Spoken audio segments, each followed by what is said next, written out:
So can you talk a little bit about the journey of AVCRM? Because obviously the software is quite mature today, and I'm sure you guys got a roadmap of functions coming out over the next 12 months.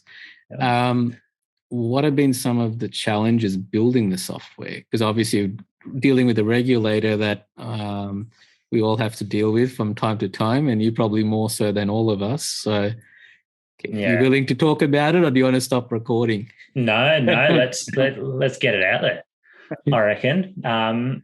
So in 2017, when I came on, AVCRM was obviously a shell of what it is now. We didn't have maintenance. We didn't have the airspace calculator. So that airspace calculator was the first major build that I was a part of. So as you may be aware, currently there's no regulation saying that you have to use whatever data source for airspace that you have to use. You don't have to use an approved EFB, which is an electronic flight bag for aviation. You just have to use a data source and be able to verify it. So AVCRM, we were the first application out there to use approved air services data. So we have a subscription with Air Services. They're obviously the authority for Australia.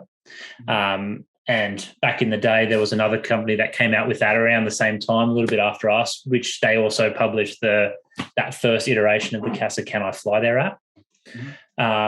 So now more and more people are doing it, or they're scraping Mapbox to sort of publish it as well.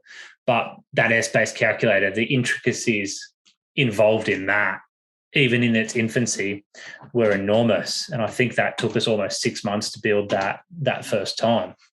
And then we've gone forward and we've implemented other things such as the whole maintenance section. So the maintenance section within AVCRM is technically the same maintenance system for crewed aviation. So for fixed wing, actual large scale aircraft. It's because, again, a CASA plug here, when they brought out the MOS originally, there was scheduled maintenance requirements to track the airframe, the motor hours, and the propeller hours for anything over 2 kilos. So you had to track how many hours on each individual propeller for an Inspire, an M210, M600, etc. However, I think it was 3 or 4 months before the regulations went live, they repealed that section very quietly, I might add. They repealed it very quietly, and we'd already built it. So, we thought, well, we may as well. We've got clients that are obviously building their own crafts that have got the large heavy seeders and sprayers that have to use it because they're over 25 kilos anyway.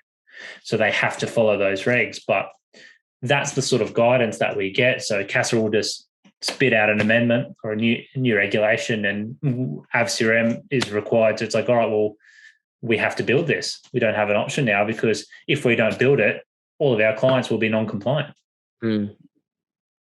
So that's our roadmap, basically. CASA release regulations and we fix it, and we build it, put our own spin on it, as we always do. Yep.